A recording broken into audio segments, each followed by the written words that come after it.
Halo, selamat malam semuanya. Udah hampir 5 hari rasanya kita nggak ngumpul lagi, kita ngobrolin sesuatu yang menyenangkan di cerita dari seberang. Ketemu lagi sama saya Evan. Terima kasih yang mau join di sini. Dan buat teman-teman semua nanti yang mau kirim komen atau pertanyaan bisa langsung ditanyakan kepada speaker. Kali ini kita kedatangan sama teman saya yang lagi menempuh studi S2-nya di University of Arkansas di Amerika sana. Luar biasa sekali. Nah, saya masih nunggu. Beliau adalah orang yang sangat concern di evolutionary, dan kalau aku nge-highlight siapa dia lebih ke wanita tangguh yang selalu concern ke hal-hal animal dan lain sebagainya gitu dah. Oke. So, ya. Udah datang. Yeay.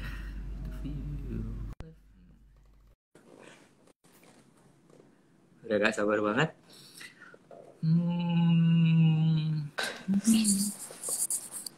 Halo guys, good morning. Good morning, ya ampun pagi banget. Oh my god, good morning. Thank you for your time anyway. You're welcome. Yeah, it's fine. Okay. What time there? 7 a.m. 7 a.m. Oh my 7 a.m. god. I'm The so sunrise sorry is for like inviting 6 you. or something. Yeah. Okay. So I'm so sorry. No, it's fine. It's fine. Okay, thank you for your time anyway. But kali ini aku pengen ngobrolin soal Riri sebenarnya seperti apa, concern ke apa, hal-hal yang sangat ringan aja karena kita ngomongin soal cerita dari seberang. Nah, kalau ngomongin cerita dari seberang berarti ada sesuatu yang mungkin bisa disampaikan dari si Riri sendiri. Oke? So nanti kenalan dulu ya sama teman-teman di sini lah ya. Oke, baik. Baiklah. So how's your life there? Ya, gimana ya? Kalau di sini hidup di Arkansas itu enak banget kayak di Malang. Suasananya tuh kayak kalau landscape terus altitude emang nggak dingin amat, tapi landscape-nya kayak Bumi Aji. Kayak Bumi Aji lah ya. Kayak Bumi Aji But Batu. anyway, Arkansas itu kan di antara Texas, Missouri, Mississippi. Ya? Arkansas. Di sini Arkansas itu dibaca Arkansas. Karena ejaannya ejaan Prancis. Okay. Oh gitu. Bener kan di daerah agak sebelah situ kan? Oke.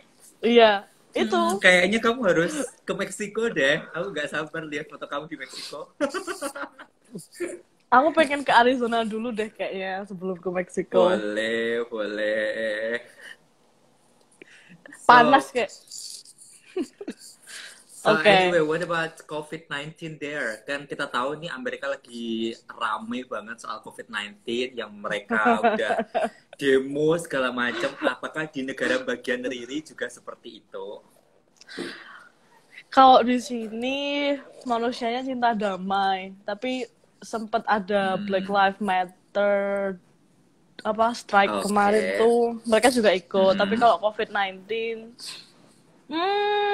gimana ya, kalau di Fayetteville sendiri manusianya masih agak sadar, tapi kalau udah keluar dari Fayetteville itu udah beda banget. Jadi kayak karena Fayetteville tuh kayak Malang, kota pendidikan. Kampusnya itu gede banget. Malah setengah Fayetteville ini sebenarnya adalah kampus gitu. Setengah dari Fayetteville itu setengah dari Fayetteville kota ini tuh kampus. Fakultas apa nyebar di mana, terus fakultas ada research facility di mana, terus kampus juga punya kayak pertokoan kayak gitu-gitu. Jadi kayak setengah dari Fayetteville tuh ya University of Arkansas ini. Jadi kalau karena ini didominasi oleh kampus, banyak pendatang, terus banyak orang-orang dari luar negeri, lebih diverse daripada kota-kota sekitarnya. Dan selain itu kan juga otomatis pendidikannya juga, walaupun kalau Arkansas ini kan kayak negeri antah berantahnya Amerika gitu loh. Mesti orang tuh dengernya kan kayak Los Angeles, terus California, New York, San Diego, Seattle, New York, yang gede-gede kayak gitu kan. Virginia, kayak gitu-gitu kan. Terus yang deket sini paling yang terkenal Texas kayak gitu kan. Jadi kayak sedangkan di Arkansas tuh mana sih, bahkan jadi itu wajar gitu loh. Karena saya hidup di negeri antah berantah yang populasi berpendidikannya cuman ada di Fayetteville dan Fort Smith. Springdale itu kota industri. Springdale dan Fayetteville tuh kayak Malang Kepanjen gitu, kayak Malang Batu Kepanjen gitu. Terus enaknya ngomong kan kayak gitu kan. Nah sekarang jadi masih ada lah ya logat pena itu masih ada loh ya. Loh, masih. Justru iya.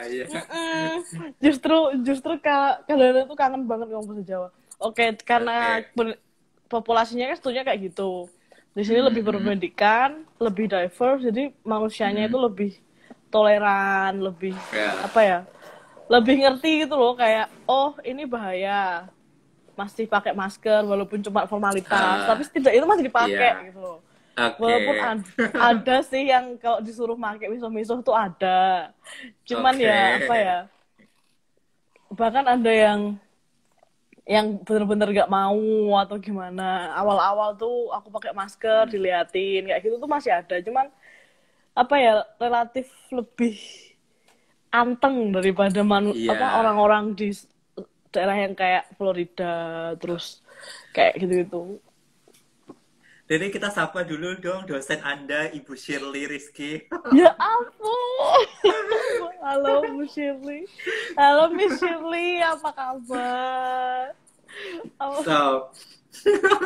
Jadi sebelum kita perkenalan Riri sendiri, I would like to say congratulations for 1 year as a Fulbright schooler. Yay! Thank you. Gila. Ya, saya juga nggak percaya. Ternyata udah kayak setahun. Ya Allah, cepet banget. Belum sih, aku berangkat Agustus tanggal 16 kan. Tanggal 15 dari Indonesia, nyampe sini 16 Agustus tanggal 16 jam 10 malam. Masih inget, ya ampun. Itu udah setahun ya ternyata ya. Hampir setahun. Oh my God, as a Fulbright schooler. Yeah. So, please introduce yourself dong. Mungkin teman-teman di sini masih belum kenal Riri siapa. Oh gitu, ya. Kan pengen dong harus kenal siapa Riri sebenarnya. For your information guys, saya kenal sama Riri adalah dia itu panutan aku sekali karena dia sangat-sangat pintar waktu saya les di IELTS preparation saat itu. Ya ampun. And then masih ingat sekali saat Riri selain berjuang untuk LPDP dan cerita sekali untuk ngambil IELTS-nya di Bandung saat itu akhirnya mungkin Riri belum rezeki untuk masuk LPDP dan Tuhan ngasih yang luar biasa sekali. Kayaknya Tuhan tahu deh apa yang dibutuhin sebenarnya. So, please kenalin dong. Oke, nama saya Riri Ratnaningtya. Saya sebenarnya orang Tulungagung, tapi hidup 7 tahun di Malang. Jadi cantrik di Universitas Negeri Malang setelah lulus. Terus saya iseng nggak iseng sih. Kalau LPDP itu diniati. Kalau LPDP itu diniati, Erasmus itu diniati karena seperti halnya orang-orang Indonesia pada umumnya, mereka punya mimpi ke Eropa. kalau saya lihat sih orang Indonesia tuh lebih tertarik sama dunia Eropa, benua Eropa yang apa ya, kalau apa Eropa kan lebih cultured, lebih indah pemandangan, tapi lebih bagi saya estetik lah ya. lebih estetik kalau dimasukkan IG. Tapi kalau menurut saya sih itu beda ekosistem, beda landscape, jadi beda budaya. Jadi ya we cannot really compare Europe and United States gitu. Ya itu punya keunikannya sendiri, punya budayanya sendiri, punya gimana ya, kalau misalnya ya oleh karena itu saya dulu apply APDP 2 kali tapi gagal. Terus apply Erasmus Mundus itu diniati juga, udah sampai wawancara nggak jadi.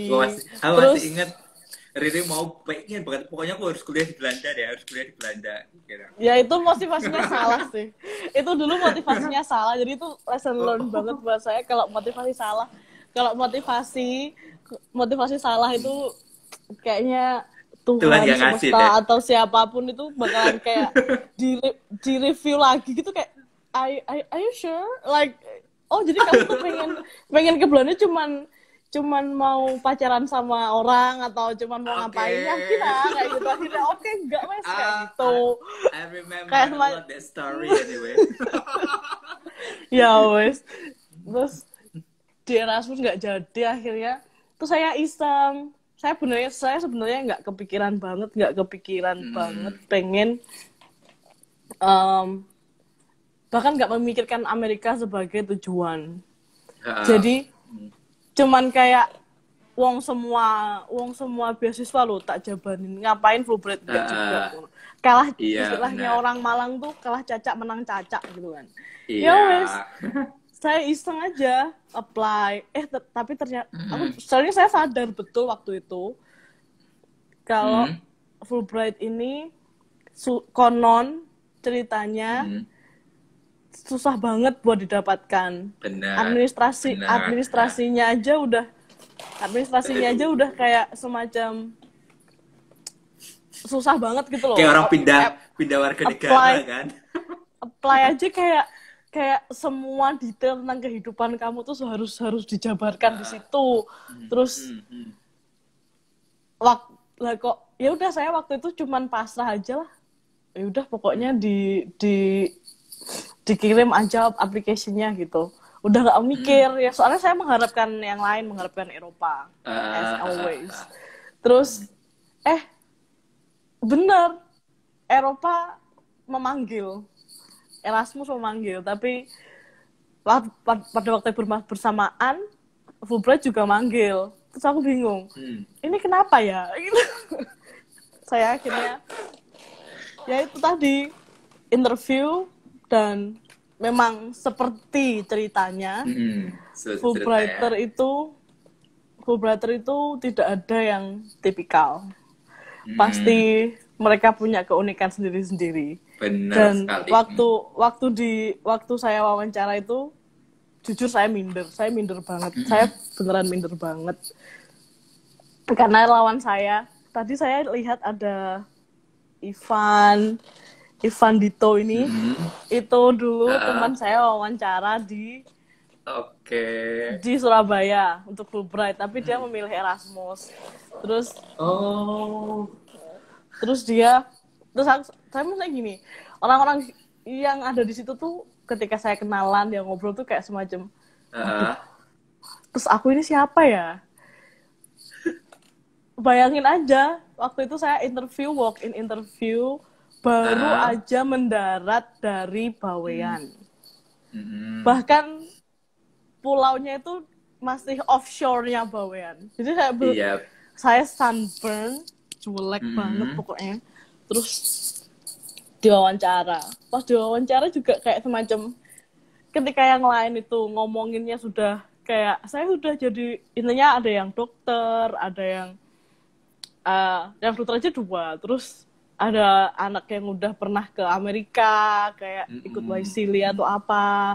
Terus saya ditanya, lah Mbak, kerjanya sebagai apa? Waduh, mateng. Aku begini.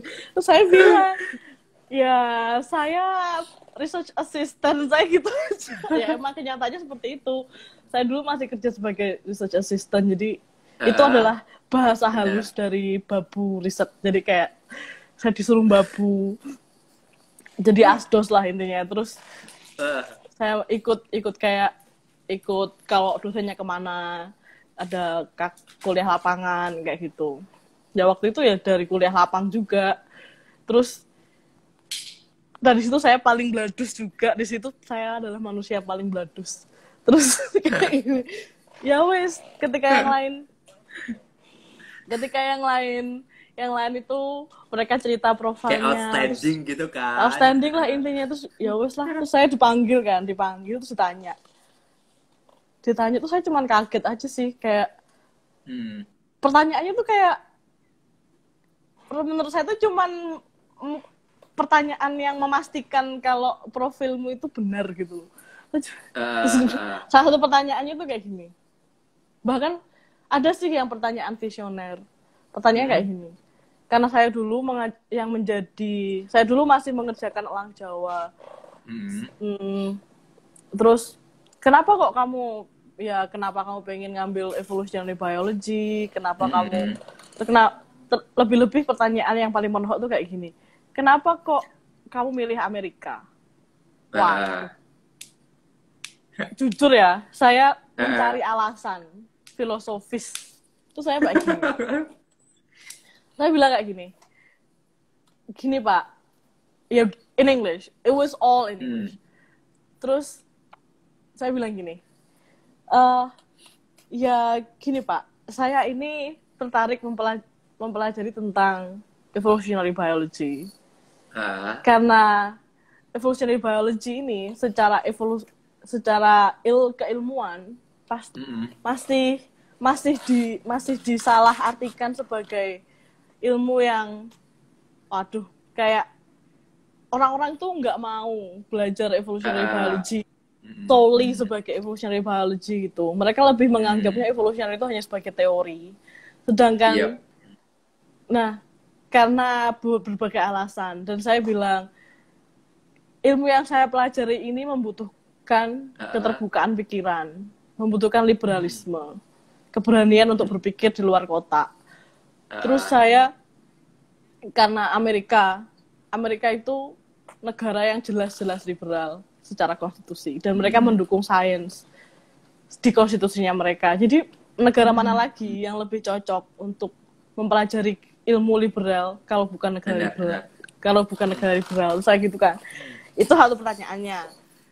Jadi ya ampun, kalau saya ingat itu kayak semacam di waktu wawancara itu saya lebih ke kampanye gitu loh, kampanye kayak gitu. Kampanye kenyataan kalau elang Jawa itu hampir punah, kayak gitu loh. Terus waktu itu belum ada kayak mereka bahkan nanya kayak gini, kamu tahu nggak berapa jumlah populasi elang Jawa di alam liar kayak gitu. Ya, sebenarnya sih kalau exact number nggak akan mungkin kan, kayak semacam kita nggak akan pernah tahu gitu loh exact number, karena pasti ada variabel-variabel lain kan. Mungkin ada spot yang belum tereksplorasi atau bagaimana.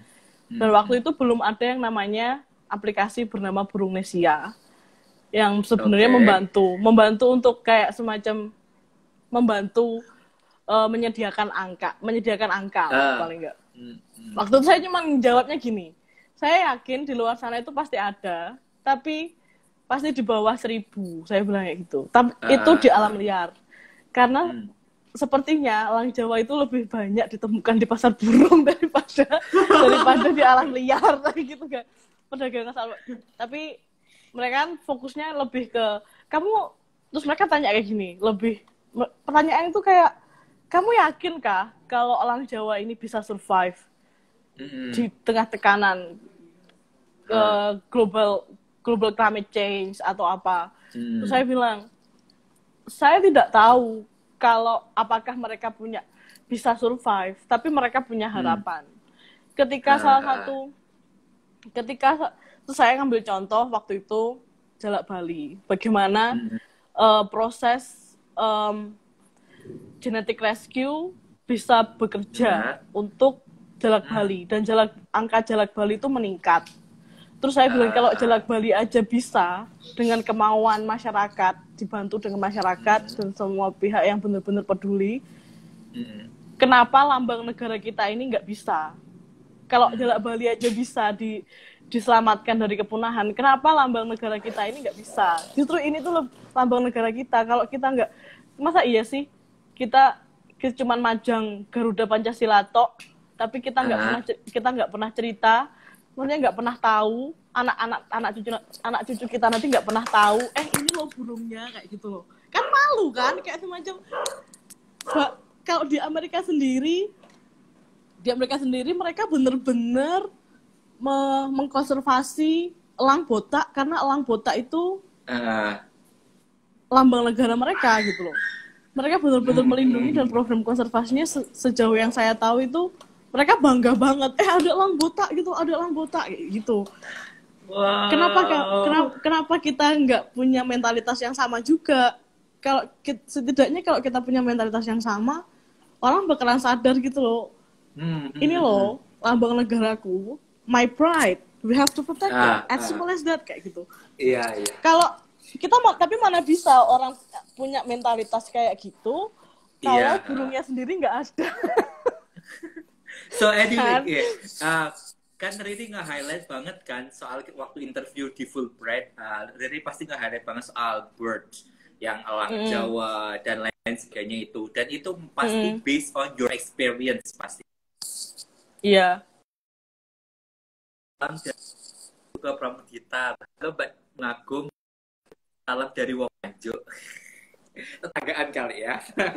Iya. So, ya anyway, ampun, kalau kita ngomongin soal elang, elang, kita ngomongin bird dan lain sebagainya, otomatis kan kamu personal brandingnya saat itu adalah aku orang yang sangat memperjuangkan hak-hak burung ini kayak gitu pada saat itu. So, please let me say, kan pasti dong, kan secara umum kan kamu pasti akan menjunjung, aku harus dong berjuang untuk hak mereka gitu kan. Nah, waktu itu, apakah Riri juga memiliki ilmu, maksudnya adalah preparation knowledge dan lain sebagainya, gimana ekosistem mereka atau segala macam, atau yang saya tahu Riri itu adalah my trip, my adventure. Jadi orang yang selalu nggak pernah diem, lorong ke hutan. Riri kemana? Aku ke gunung ini. Riri kemana? Ke Taman Nasional ini. Oke, well, itu big vacation banget ya sih. Atau emang base your experience itu yang akhirnya kayak nge-emphasize mereka, oh ya ini anak emang keluyuran banget, jadi pasti mereka pasti dia punya passion di sini. Menurut Riri sendiri apa sih yang bikin mereka, mungkin kan ada dong, pasti kita melihat orang yang sangat cerdas itu dari knowledge-nya, yang sangat tahu teorinya seperti ini, nanti elang Jawa itu ekosistemnya kayak gini, bermigrasinya seperti ini, pasti semua kan mungkin dia akan tahu seperti itu. Tapi kalau misal kamu yang nge-highlight di experience atau apa, atau kamu memiliki kombinasi dua-duanya saat itu, menurut Riri sendiri apa sih yang bikin kamu kuat saat interview itu? Waduh, saya soalnya gimana ya, saya punya low self esteem sebenarnya, kayak gini. Saya nggak pernah mikir kalau, karena kenyataannya kayak gini loh. Saya ini adalah bagian dari sesuatu yang lebih besar. Dan saya memang join Birdwatcher community kan di Malang itu.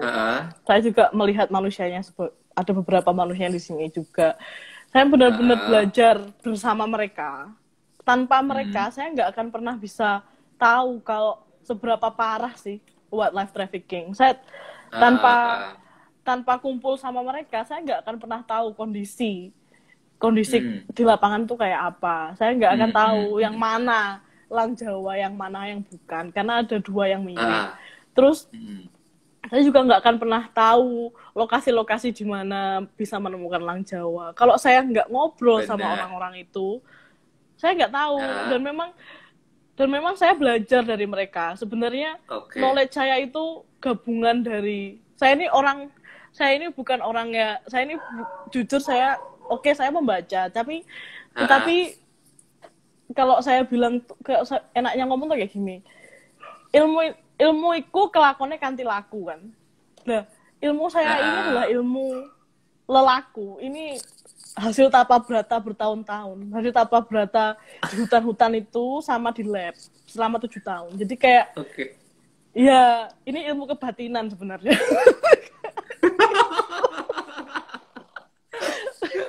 Loh, kebatinan itu. Iya, kalau coba ya. Beda banget loh. Ketika kita mempelajari suatu ilmu, kita membaca, kita menulis, tapi kita nggak terjun langsung di lapangan, nggak meresap, nggak nyampe di sini. Kalau di sini aja bisa, tapi bisa lupa. Tapi kalau di sini kita nggak bisa. Kalau sudah di batin itu sudah nggak bisa. Jadi apa ya? Itu hasil tapa brata, hasil diskusi. Tapi tapa brata. Kalau kita ngomongin tapa brata nih, otomatis anak gaul zaman sekarang itu ngomongnya adalah passion gitu kan ya. Oh gitu, ya passion. Ya bisa dibilang saya passionate banget sih. Bahasa Maduranya itu passionate banget kan. You seem to be very passionate, bla bla bla bla. Ya memang passionate. Saya memang passion saya di bahkan sampai sekarang pun saya masih mendasari kamu. Mendasari apa? Mendasari passion istilahnya. Benar sekali. Riri tahu kan, untuk jadi seorang wanita di Indonesia, ya, ini untuk jadi seorang wanita di Indonesia, kita masih punya namanya budaya patriarki, kita masih punya sekat-sekat dan lain sebagainya. Yang which is, which is your job, your passion, itu nggak relate sama sekali dengan budaya itu, gitu kan. Ini seorang wanita. Ini seorang wanita ngapain sih keluyuran terus gitu kan? Udah kamu minta belajar bahasa Inggris saja kayak gitu. Apa dong? Sangat relate. Justru sangat relate. Menjadi Jawa, gitu? Menjadi orang Jawa itu kayak gini. Ya, mereka berkisar sebenarnya disadari atau tidak. Mereka itu masih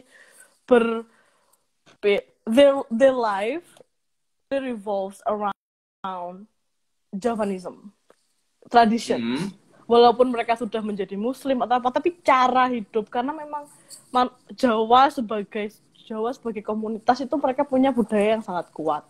Nah, kita saking kuatnya, kita menganggap memelihara burung itu hal yang normal, karena itu adalah bagian dari budaya Jawa sendiri.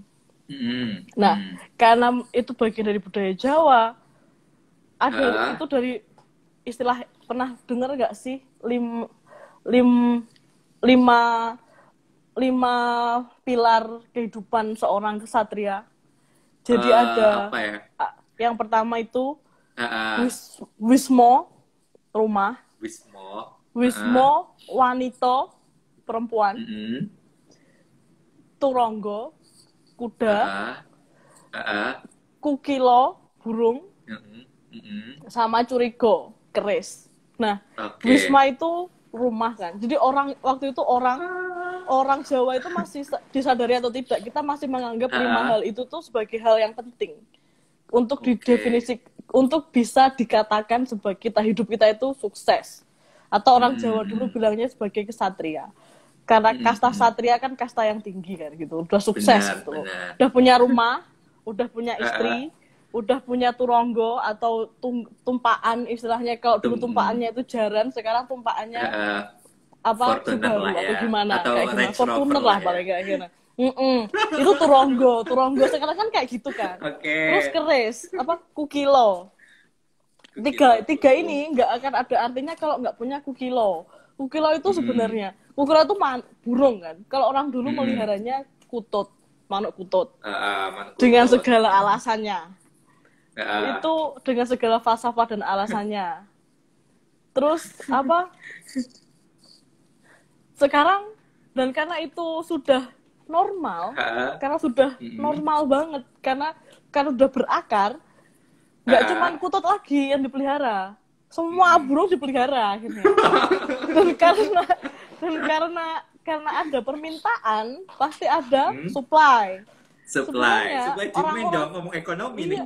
Loh, iya.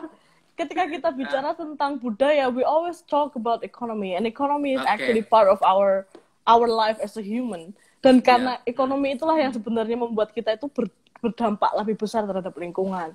Nah, Benar. karena ada supply demand itu, akhirnya ada pasar burung, ya kan? Nah, ini berhubungan Ngomongin banget splendid dengan dong perempuan. Loh, iya.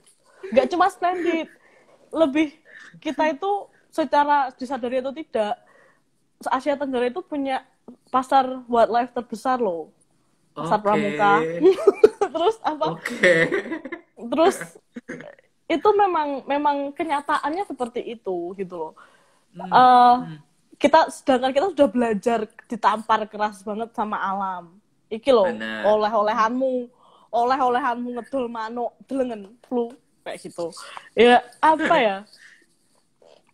Itu kita nggak bisa melepas. Kita nggak bisa melepas. Dan tadi kan Kukilo sudah tuh. Yang kelima kan Curigo itu benar keris.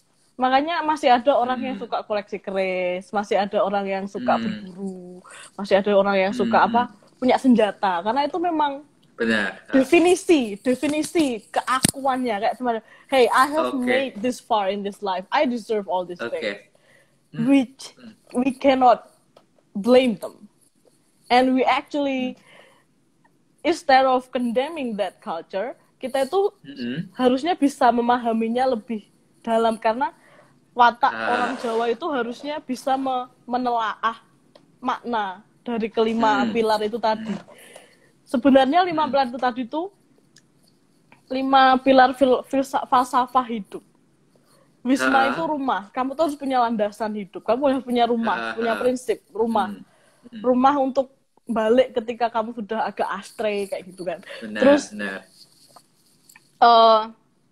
wanita, perempuan tuh embodiment of love. Bukan selalu diartikan sebagai istri atau apa. Walaupun ya nggak apa-apa sih kalau menikah. Cuman jangan menjadikan perempuan tuh sesuatu yang dimiliki gitu. Bukan objek. Perempuan itu adalah embodiment of love. Jadi mereka itu bukan dimiliki. Mereka itu kita coexist dengan laki-laki.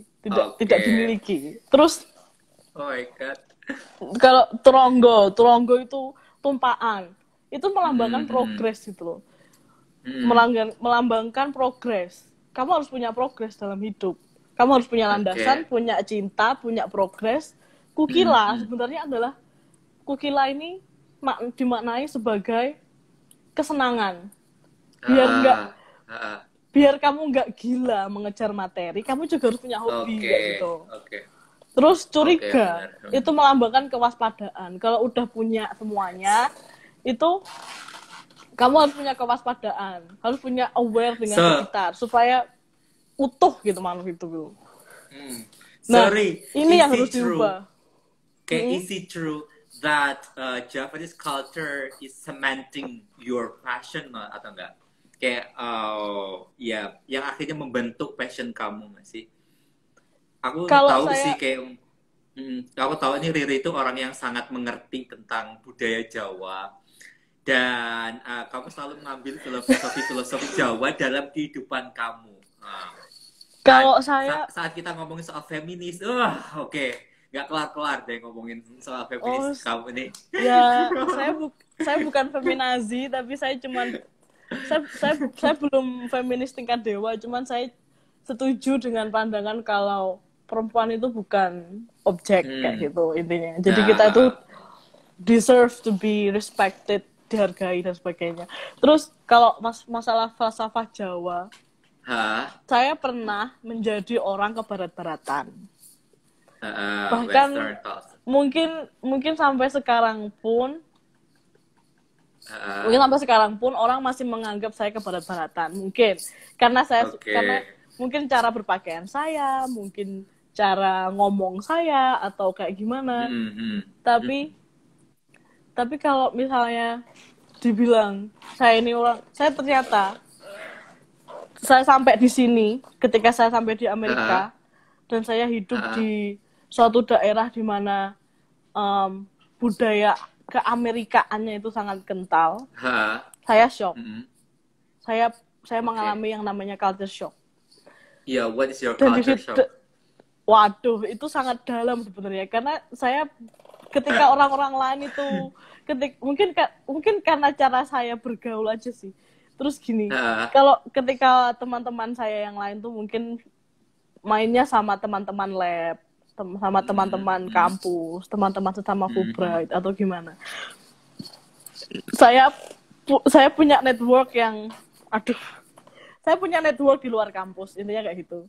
Saya punya jaringan, dan itu karena saya luar kampus, saya melek budaya mereka. Ternyata Amerika tuh kayak gini ya, kayak gitu kan. Terus saya juga merasakan perbedaan antara bagaimana budaya kita yang sangat komunal dan budaya Amerika yang menjunjung tinggi individualitas kayak gitu. Itu jujur membuat saya shock. Dari itu saya belajar. Saya kayak semacam ditampar gitu loh, ditampar kayak gini. Kamu kalau nggak punya akar, kalau kamu tidak punya akar, kamu nggak akan bisa tumbuh. Jadi saya tidak akan menyangkal, saya tidak bisa menyangkal kalau ternyata saya ini orang Jawa. Saya dibesarkan dengan cara Jawa. Saya berbicara bahasa Jawa.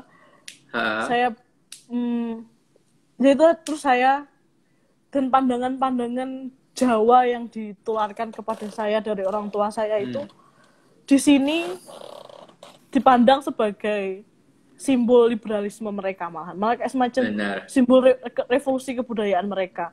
Karena pada satu titik America needs to change when it comes to how to see universe, for example.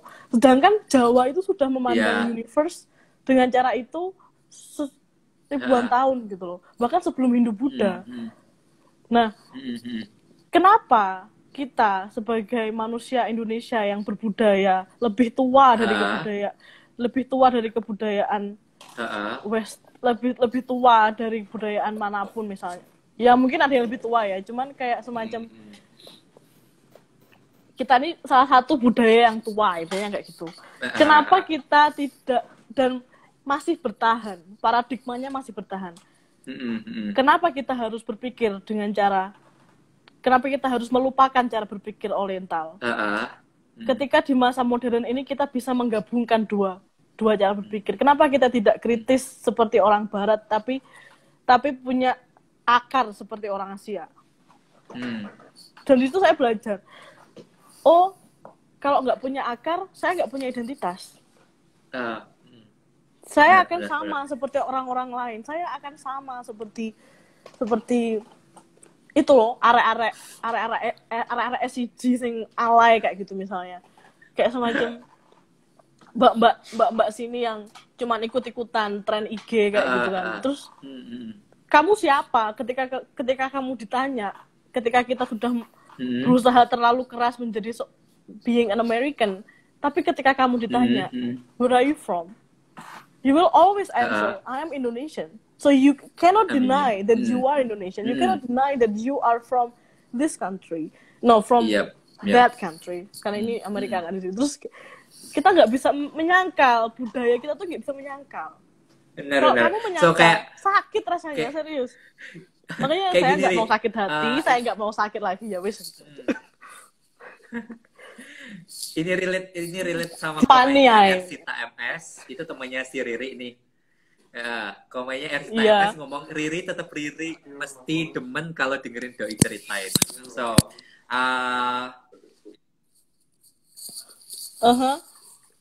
ya gimana ya, kayak kalau saya ya saya memang belajar sih, saya harus berakar. Kalau semisal kayak gitu nih, Ray, what makes you different? Kan kita tahu nih, Fulbright itu yang applicants-nya banyak banget, udah ribuan jutaan lah orangnya, seluruh dunia. Ya, so sekarang kita ngomongin kalau kamu concern di birth, kamu concern di evolutionary biologist, but what makes you different? Kan pasti orang kan akan ngerti what makes you different ya nih, kenapa harus dipilih. Nah, menurut kamu self-esteem kamu sendiri apa sih yang bikin kamu different gitu? Itu yang kita pengen tahu nih, biar buat teman-teman semua yang pengen banget apply, Fulbright di Februari tahun depan 2021. Nah, harus belajar mulai sekarang nih apa yang membuat Riri different. Kalau what makes me really different itu pertanyaan itu sebenarnya yang tahu ya Fulbright Commissioner kan. Cuman karena mereka yang mereview aplikasi saya. Tapi kalau dari penelaahan saya ya, itu kayak gini. Kita harus bisa menjawab pertanyaan. Who are you? Kamu harus bisa menjawab pertanyaan. Kamu tuh siapa sih? Kayak gitu. Gimana kita bisa menuangkan ide ke dalam suatu tulisan kalau kita sendiri tidak punya identitas kayak semacam gini. Misalnya, saya tertarik bidang ini, tapi saya concernnya ke sini loh. Harus konsisten. Kita harus konsisten dengan passion. Kita harus konsisten dengan yang namanya akar itu nggak cuma budaya, tapi juga prinsip. Kayak semacam, kalau yang membuat saya berbeda dari teman-teman saya, jelasnya adalah saya ini orang gila. Karena ketika yang lain itu belajarnya tentang bioteknologi, terus apa ya, pokoknya yang applied, yang science, yang kalau denger aja udah kayak merinding gitu kan. Kamu belajar apa? Evolutionary biology. Evolutionary biology itu adalah falsafahnya biologi gitu loh, jurusan filsafat. Iya, benar. Jadi kayak kasarannya, kamu ngapain belajar filsafat? Ya, because I like it. So, Ray, correct me if I'm wrong ya. University of Arkansas inti adalah Arkansas ya. The first research university nggak sih di Amerika? Kalau itu saya kurang tahu. Tapi benar-benar nge-highlight research university nggak sih kalau di sana ini? Di sini ada yang namanya Fulbright School. Kalau saya jelas-jelas saya tahu itu tua banget, sejak 1971. Bahkan di gerbangnya itu namanya masih ada nama Universitas Arkansas pakai bahasa Latin. Terus kayak gini. Terus apa? Mereka itu concernnya di sini ada program kayak multidisiplinary program itu juga ada. Jadi kalau misalnya bingung mau ngambil apa, bisa join program itu. Kayak bisa lah dicek di website kampusnya sendiri. Di webnya. So anyway, the reason. Terus apa? Sekarang ngomongin the reason nih. The reason apa? Bubasteng. Kenapa kamu apply University of Arkansas itu? Kenapa kamu nggak nyari di mungkin di New Jersey? Kenapa kamu nggak nyari di Michigan? Atau di George Washington University atau apalah itu? Ya ampun. Atau mungkin kalau anak-anak kids ngomongnya, kenapa kamu nggak nyoba apply di Harvard University gitu kan? Kenapa sih, Ri? Apa sih alasan terbesar kamu? Oke. Kita juga harus realistis ya. Saya ini realistis, Mas. Saya ini realistis. Saya ini sadar dengan sadar betul kalau saya ini siapa. Saya ini matematika aja nggak bisa. Maksudnya matematika aja nggak pinter. Tapi kenyataannya sekarang saya malah ngerjakan statistik loh. Kan itu kayak semacam what kayak gitu kan. Saya nggak bisa. Pertama, I feel like universities itu mereka punya persyaratan yang sangat tinggi gitu. Jadi kalau pengen daftar ke sana, kalian harus stellar. Mesti kayak prinsipnya itu kamu harus benar-benar unik banget. Saya pernah dengar cerita sih, ada Fulbrighter yang di Harvard, tapi memang orangnya itu profilnya itu wow kayak gitu loh. Ya memang sih, kalau saya karena saya sadar saya dulu itu sebenarnya Arkansas ini bukan pilihan saya, bukan pilihan pilihan saya karena saya daftar sendiri. Cuman kayak semacam gini, bukan yang saya ajukan ke Fulbright kayak gitu. Nah, yang saya ajukan ke Fulbright dulu itu saya dulu shamelessly milih Cornell karena saya emang udah nggak kepikiran yang lain gitu. Cornell. Burung nyambungnya pasti Cornell Lab of Ornithology. Terus Iya, Cornell Lab of Ornithology otomatis punyanya Cornell kan. Terus saya lihat programnya juga nyambung banget dengan interest saya. Otomatis saya ya wes lah, saya pengen ya itu Cornell gitu kan. Shamelessly milih Cornell gitu. Kamu kok enggak sadar sih kamu tuh kok kayak gitu loh. Kok pinter kayak gitu loh. Ya. Dan ternyata memang akhirnya Fulbright menyarankan yang lain. Cornell nggak bisa karena Cornell itu programnya. Kalau Fulbright kan saya cuma dapat Fulbright yang 2 tahun. Jadi harus masternya 2 tahun. Sedangkan di Cornell untuk jurusan itu masuk master keluar PhD. Jadi 6 tahun. Fulbright nggak bisa ngasih, makanya nggak boleh. Ya wes. Jadi terus dikasih yang lain, empat kampus yang lain. Mereka apply-kan on my behalf. Sampai Mei saya nggak dapat kampus ya. Kalau daftar Fulbright memang itu tidak bohong, Rek. Kayak apa ya? Fulbright itu menyeleksi karena memang supaya bisa ditawarkan di kampus-kampus di Amerika gitu. Nah, itu memang harus kuat dan harus sabar. Kalau ikut Fulbright harus kuat, harus sabar. Akhirnya itu sangat ya kan. Kenapa?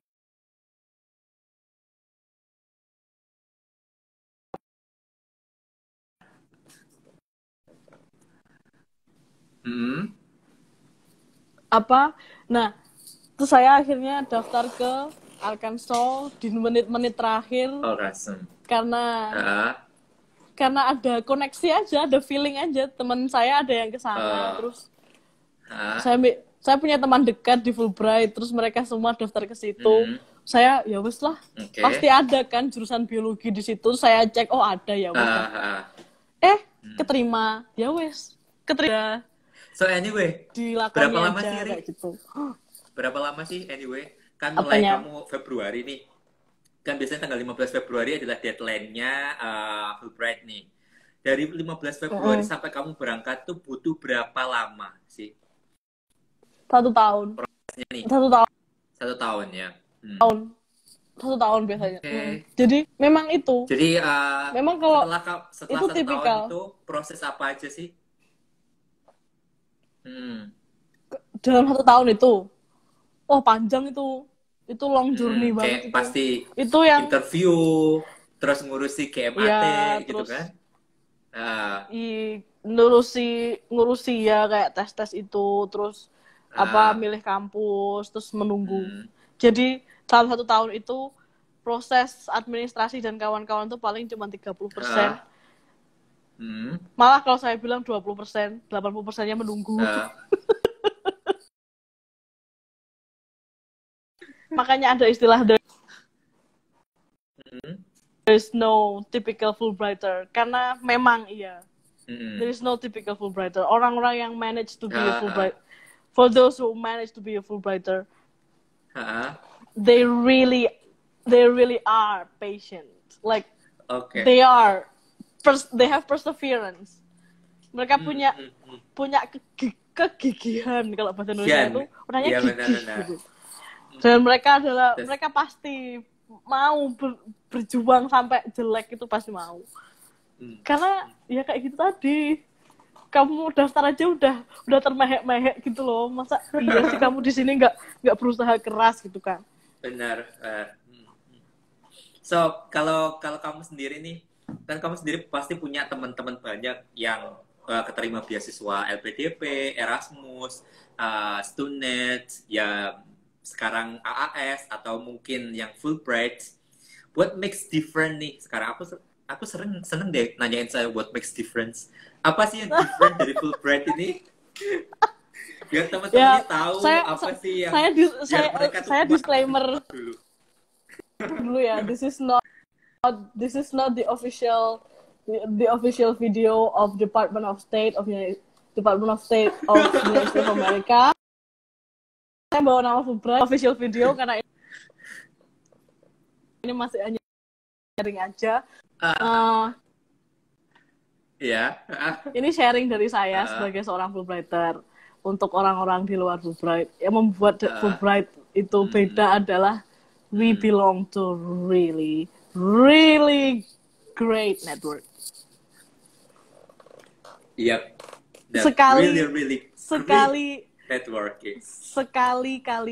Sekali once a Fulbrighter, always a Fulbrighter. Itu yang menjadikan kami berbeda. Karena ada jaringan Fulbrighter tuh ada. Dan orang-orang Fulbright, karena tidak ada yang tipikal, pasti kalau punya kenalan Fulbrighter, mereka tuh pasti punya bidang yang berbeda. Dan karena bidangnya berbeda, dan karena jaringnya sangat kuat. Karena jaringnya kuat, kita bisa join research, bisa kayak misalnya, ada topik diskusi baru, terus mungkin tertarik, atau gimana, itu bisa gitu. Itu memungkinkan, dan saya rasa mereka pasti mereka pasti consider gitu loh, kalau Fulbrighter pasti profilnya bagus kayak gitu kan. Ya karena memang ketat banget. Profil kalau udah masuk Fulbright ya memang nggak bohong. Memang orangnya ada memang yang aneh gitu, tapi ternyata wow kayak gitu. Ada yang unik banget gitu, ada yang unik banget, yang ceria banget, yang tapi ternyata orangnya ya Allah. Memang kayak gitu. There is no typical Fulbrighter. Ada teman saya yang sudah menulis buku, kayak gitu-gitulah. Kan. Mungkin Erasmus juga punya cerita, Tunuk juga punya cerita. Tapi kalau saya bilang, saya dulu nggak tahu Fulbright itu apa sampai saya ada di dalamnya. Saya dulu nggak pernah dengar istilah Fulbright itu, cuma selentingan aja, Fulbright sulit gitu aja. Terus ketika saya bilang saya keterima Fulbright, orang tuh kayak semacam wow, must be a genius. So, wait, what? Terus di Malang juga, wah Fulbright ya. Terus ketemu teman Eropa itu, kenalan aja sih kayak peneliti gitu kan. Terus dia bilang, wah temanku keterima Fulbright, dia bancaan katanya gitu. Kenapa? Aku gitu, Fulbright itu beasiswa paling bergengsi di dunia kayak gitu. Aku cuman oke. Aku nggak paham. Sampai saya merasakan sendiri. It happened to me loh. Ketika Riri ngomong nggak keterima LPDP saat itu, terus Riri kan kasih tahu ke aku nih, Evan, aku keterima Fulbright. Aku rasa kayak mengumpat dalam hati, tapi aku sangat yakin sih saat itu, benar-benar sangat yakin karena kita tahu profilnya Fulbright itu adalah orang-orang yang sangat unik, orang-orang yang sangat punya misalnya personal branding kuat sekali. Dan aku tahu Riri juga punya basic di situ dan sangat banyak sekali.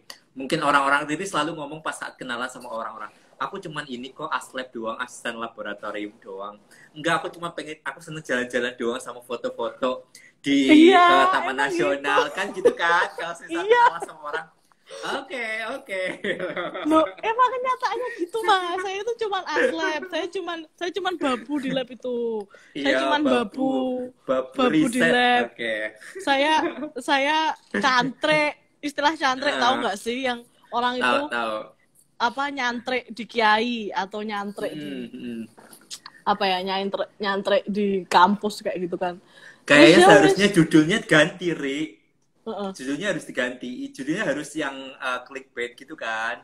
Yang babu. Allah Akbar. Babu riset goes to America. Ya ampun. No. Ya Allah. Nggak kerasa sekali kayak udah 52 menit coba ya Allah ngomong sama Riri. Oh my God. Ngomong sama saya itu bisa semalaman. So anyway nih, biar gak malam-malam nih ya. Anyway nih, apa sih yang sekarang kan Riri udah belajar di sana, udah istilahnya kayak passionate sekali di bidang itu. Riri pengen jadi apa sih untuk sosok wanita, sosok Riri di Indonesia lah gitu. Ya. Saya Kita cuman ngomong pengen visionary vision. nih. Waduh, karena kalau kita vision itu indah, tapi kenyataan COVID itu loh, kayak itu sakit ya. Gini. Itu kayak gini Mas. Kalau saya dari dulu pengen jadi peneliti. Saya dari dulu pengen jadi orang yang ya itu yang diwawancarai National Geographic itu yang biasanya di mana, terus University of Arkansas atau gimana tuh, atau University of apa gitu kan. Itu ketoknya keren gitu kan. Kok aku jadi teringat nih. Tapi ternyata jalannya seperti ini. Ya nggak apa-apa sih. Memang jalan kalau mudah itu justru saya bertanya-tanya. Ketika when everything is too easy, I start questioning. Real? Oke. Ya, saya pengen jadi peneliti. Pernah cerita kan? Pernah cerita kalau aku passion Mas kayak di National Geographic gitu, foto aku bisa cerita di sana kayak gitu-gitu kan. Ya Allah, iya sih, saya dulu emang obses banget sama Nat Geo sampai sekarang sebenarnya. Cuman kayak apa ya,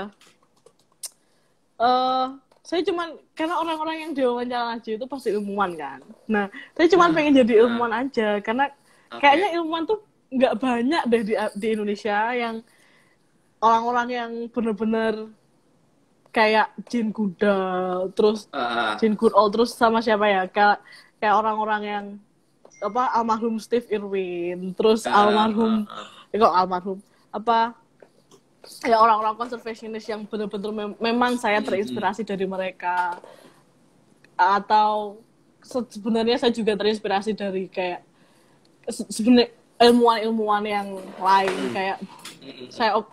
Kalau Stephen Hawking yang sudah kayak gitu aja bisa menjadi orang paling cerdas di dunia, berarti kan kesempatan tuh sama gitu loh. Asal kamu mau aja sih, mau kerja keras aja kayak gitu. Mau nggak sih kamu sakit gitu?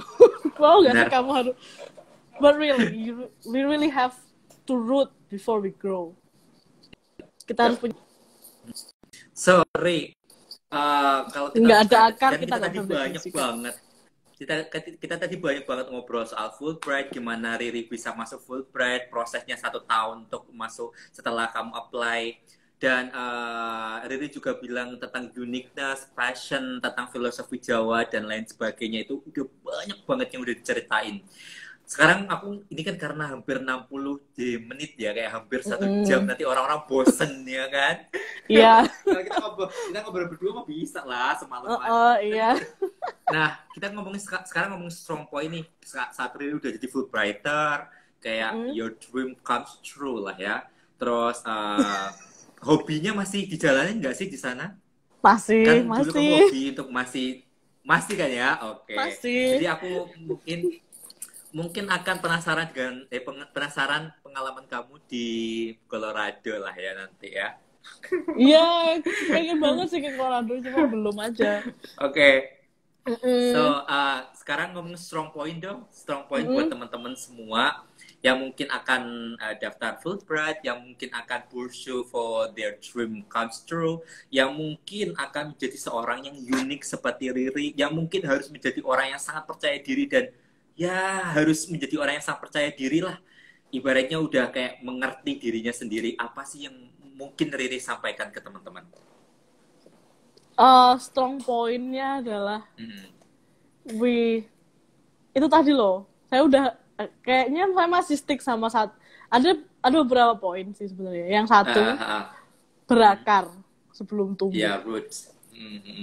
Kita bisa bermimpi banyak, tapi kalau kamu nggak menjejak di tanah, kamu nggak bisa cerita realitas dan kita nggak bisa cerita realitas, dan itu lebih penting menurut saya, itu lebih penting daripada cuma bermimpi dan bergengsi.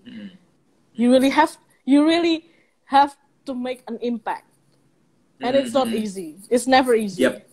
Yep. Terus kita harus punya impact ke masyarakat, kita harus punya dampak, kita harus punya pengaruh di masyarakat. Whatever it is, whatever you define it. We have to root somewhere. Benar. We have to root before we grow. If your root is gone, you're not gonna grow. Organisme apapun pasti berakar, walaupun itu hewan, tumbuhan. Akar itu istilah untuk sesuatu yang mendasar dulu sebelum embrio itu nemplek